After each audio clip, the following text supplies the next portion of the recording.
बहुत समय पहले की बात है। एक छोटे से गांव में एक गरीब लड़का राम रहता था। उसके पास कुछ भी नहीं था सिवाय उसकी अद्भुत श्रद्धा और पूरी ईमानदारी की। राम बहुत प्रयास करता था, परंतु उसकी कठिनाइयाँ कभी खत्म नहीं होती थी।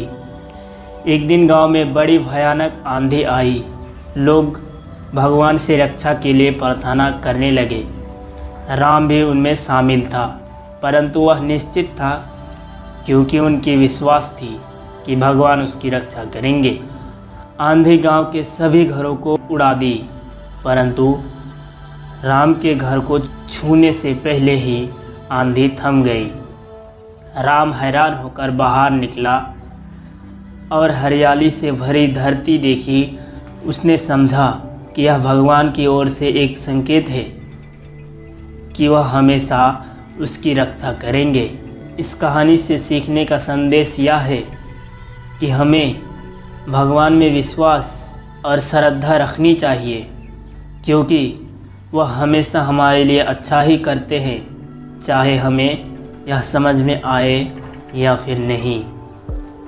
लहराती पहाड़ियों में चमकती नदी के बीच बसे हरे भरे जंगल में जानवरों का एक विविध समुदाय था। उसमें बुद्धिमान बूढ़े उल्लू, चंचल गिलहरियाँ, सुंदर हिरन और सभी प्रकार के रंग बिरंगे पक्षी थे। अपने मतभेदों के बावजूद जानवर एक दूसरे के साथ सद्भाव में रहते थे, एक दूसरे की जगह का सम्मान करते थे और ज़रूरत के समय एक दूसरे की मदद करते थे। एक धूप वाले दिन जंगल में एक भयानक तूफान आया, जिससे एक विशाल पेड़ गिर गया और नदी अवरुद्ध हो गए। नदी जंगल के सभी जानवरों के लिए पानी का मुख्य स्रोत थी। जैसे जैसे पानी की आपूर्ति कम होती गई, जानवर चिंतित होते गए। विद्वान बूढ़े उल्लुओं ने अपनी गहरी दृष्टि से नदी के ऊपर रहने वाले उदबिलायों के एक समूह को देखा। वीवर अपने असाधारण इंजीनियरिंग कौशल के लिए जाने जाते थे। उल्लुओं ने गिरे हुए पेड़ को काटने और पानी का प्रवाह बहाल करने के लिए उनकी मदद लेने का सुझाव किया। गिलहरियाँ फुर्तीले पर्वतरोही होने के कारण उदबिलायों को संदेश देने के लिए स्वेच्छा से आगे आई। वे पेड़ों पर चढ़े, शाखाओं से टकराते और अंत में वीवर बांध तक पहुंच गए। बड़ी उत्परता से गिलहरियों ने स्थिति समझाई। दयालु उदबिलाओं पूरे जंगल के लिए नदी के महत्व को समझते हुए तुरंत हरकत में आई।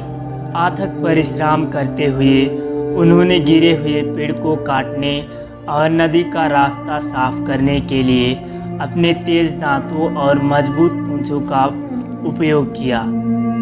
जल्द ही पानी फिर से स्वतंत्र रूप से बहने लगा, जिससे सभी जानवरों को राहत मिली। वीवर की मदद के लिए आभारी होकर जानवरों ने उनके सम्मान में एक भव्य दावत का आयोजन किया। उत्सव के दौरान विद्वान बूढ़े उल्लुओं ने कहा, आज हमने सीखा है कि एक साथ आकर और एक दूसरे की अद्वितीय क्षमताओं की सराहना करके हम किसी भी चुनौतियों को पार कर सकते हैं। हमारी एकता और सहयोग इस जंगल को सभी के लिए एक अद्भुत घर बनाती है और एक दूसरे की मदद करके वे अपने रास्ते में आने वाली किसी भी बाधा का सामना कर सकते हैं। यह कहानी जंगल में जानवरों को इस मूल्यवान गुणों के प्रतीक के रूप में उपयोग करते हुए एकता, सहयोग और एक दूसरे की ताकत की सराहना करके महत्व प्रकाश डालती हैं।